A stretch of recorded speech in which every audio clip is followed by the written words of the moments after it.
আপনারা যারা এসে এই প্রতিষ্ঠানের এই অনুষ্ঠানকে সুন্দর করার জন্য আমাদেরকে সময় দিয়েছেন, তাদের প্রতি কৃতজ্ঞতা প্রকাশ করছি।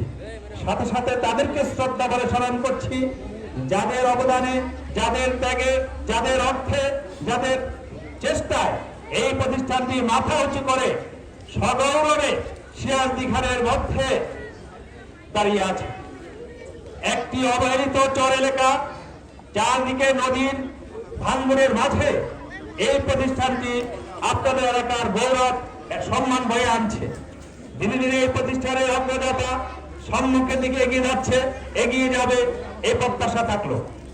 আমাদের অনেক ত্রুটি বিচ্ছুতি রয়েছে, সকল কিছুকে উপেক্ষা করে আমরা দীর্ঘ 3 যুগ থেকে আপনাদের পাশে দাঁড়িয়ে আছি।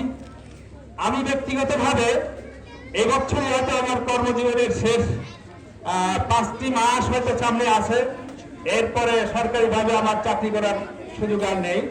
তো সেজন্য আপনাদের দোয়া প্রার্থী তাদের জন্য যাদের রক্তে এই প্রতিষ্ঠান প্রতিষ্ঠিত হয়েছে, অনেকে দুনিয়া ছেড়ে পরপারে পাড়ি দিয়েছেন, তাদেরকে যেন আল্লাহ এই প্রতিষ্ঠানের উসিলা করে জান্নাত নসিব করেন। যারা বিভিন্ন ভাবে প্রতিষ্ঠানের সাথে রয়েছেন, আল্লাহ সকলকে যেন এর উসিলায় ইহকাল ও পরকালকে সুন্দর করেন।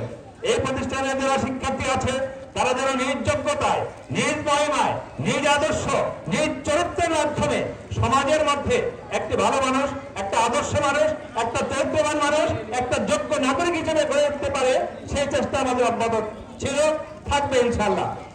আমরা দীর্ঘক্ষণ আলোচনা শুনেছি। আমাদের এলাকার যারা কৃতি সন্তান, তাদের মুখে আপনারা শুনেছেন বর্তমান সময়ে রাষ্ট্রের যে দায়িত্ব বাংলাদেশ জাতীয়তাবাদী বিএনপি পেয়েছে, তারই একজন সুসংগঠিত সংগঠক কর্ণধার, যিনি বিভিন্ন ত্যাগ তিতিক্ষার মাধ্যমে আজকের এই পর্যায়ে উপনীত হয়েছেন। তার কাছ থেকে আপনারা শুনেছেন আমাদের একটি বিল্ডিং এর প্রস্তাব উনি যথারীতি ইনশাআল্লাহ পাঠিয়ে দিয়েছেন, আমাদের চাওয়ার আগে পাঠিয়েছেন। এই জন্য আমরা ওনার কাছে কৃতজ্ঞতা প্রকাশ করছি।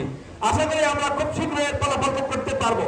পাশাপাশি আরো কিছু উন্নয়নমূলক কাজের জন্য ওনার তালিকাভুক্ত আমরা আছি, থাকবো। উনি আমাদের পাশে আছেন, ছিলেন, থাকবেন। আমরা ওনার পাশে থাকবো, ওনার হাতকে শক্তিশালী করবো, এই আহ্বান জানাচ্ছি। হয়তো আমি থাকবো না, হয়তো উনি থাকবে না, হয়তো কেউ আমরা হারিয়ে যাবো, এটাই তো চলে যাচ্ছে।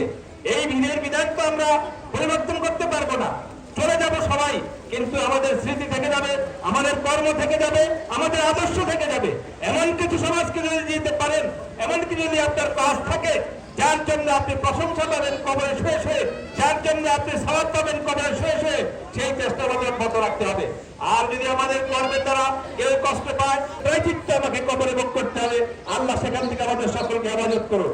সবশেষে কথা হলো, এই সন্তানগুলো আপনাদের এদের ভবিষ্যৎ যেন সফলতা আনতে পারে, এই দোয়া চেয়ে আমি শেষ করছি। তাদেরকে আর বলার মতো সময় নেই, যেহেতু অনেক সময় পার হয়ে গেছে, গরমে সকলে অতিষ্ঠ, ওনাদের অনেকেরই কর্মব্যস্ততা আছে, ওনারা এই সময় দেওয়ার জন্য